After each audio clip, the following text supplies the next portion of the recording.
حضرت عمر فاروق رضی اللہ تعالیٰ عنہ مدینے کی گلی سے گزر رہے ہیں، امیر المومنین ہے، مدینے کی گلی سے گزر رہے ہیں،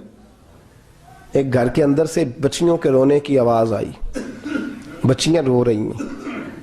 اور بچی اپنی ماں سے کیا کہتی ہے؟ کہتی ہے اماں ابو بکر تو اب انتقال کر گئے، حضرت عمر کا پہلے دن ہے خلافت کا، اب ہمارا کیا بنے گا؟ ابو بکر تو وصال کر گئے۔ حضرت عمر فاروق رضی اللہ تعالیٰ عنہ نے رونے کی آواز سنی، دروازے پہ دستک دی، کہا بیٹو کیا بات ہے؟ تو بچیاں کہنے لگیں عمر ہمارے ابا جی ہماری 10-15 بکریاں ہیں، تو ہمارے والد صاحب ان کا دودھ دھو کے بیچا کرتے تھے، گزارا ہو جاتا تھا۔ جس دن ابا جی فوت ہوئے تو اس دن سے لے کر ابو بکر صدیق روز عصر کے بعد آیا کرتے تھے، ہماری بکریوں کا دودھ دھو کے دیتے تھے، کچھ ہم پیتی تھی، کچھ بیچ لیتی تھی، گزارا چلتا تھا۔ جس دن ابو بکر صدیق خلیفہ بنے تو ہم نے جا کے کہا ابو بکر اب کون دودھ دھوئے گا؟ تو سیدنا صدیق اکبر رضی اللہ تعالیٰ عنہ نے فرمایا بیٹے پہلے تو میں مرضی سے خدمت کرتا تھا، اب تو مصطفیٰ کی امت کی نوکری میری ڈیوٹی بن گئی ہے، تو میں آؤں گا۔ بچیاں رو رہی ہیں، حضرت عمر کو بتاتی ہیں،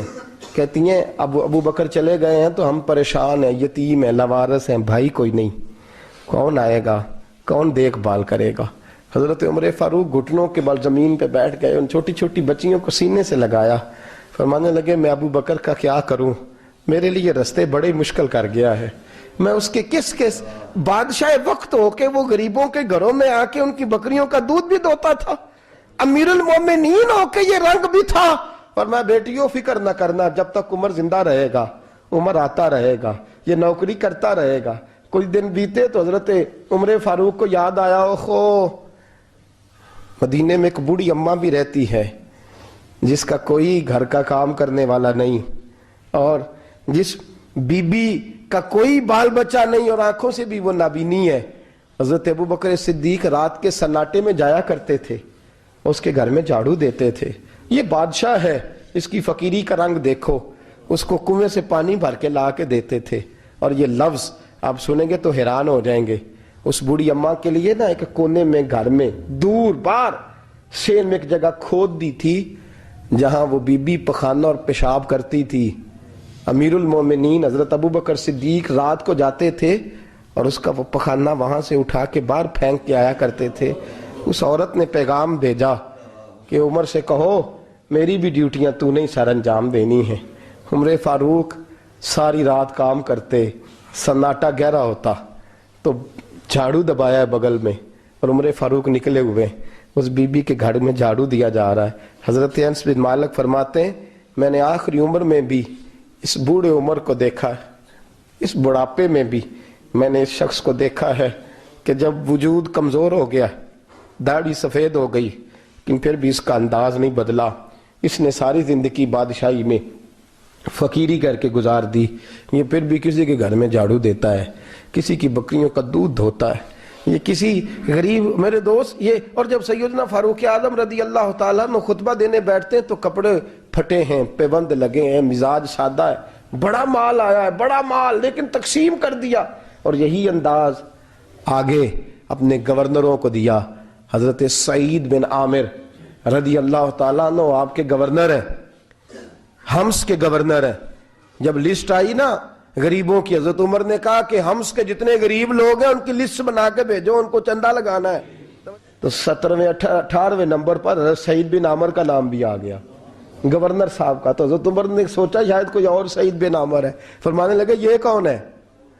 جس کی ڈیوٹی لگائی تھی اس سے کہنے لگے یہ سعید کون ہے؟ تو کہا حضرت جی ہمارے صوبے کا گورنر۔ تو فرمایا اس کی لسٹ فقیروں میں؟ فرمانے لگے پتہ نہیں آپ نے کیا رنگ بھر کے بھیجا ہے، مہینہ مہینہ یہ شخص درختوں کے پتے کھا کے گزارا کر دیتا۔ کہ یہ میں فرشتوں کی کہانیاں نہیں سنا رہا آپ کو،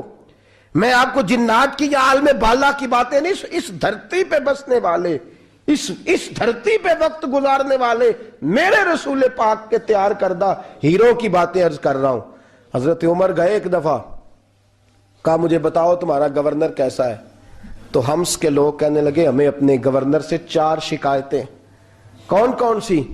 کہا پہلی بات تو یہ ہے کہ گورنر صاحب کو چاہیے فجر کے وقت آئیں، یہ سورج نکل آتا ہے تو باہر آتے ہیں گھر سے، سورج نکل آتا ہے تو آپ کہہ کے تو دیکھیں کسی معمولی سرکاری ملازم سے بھی۔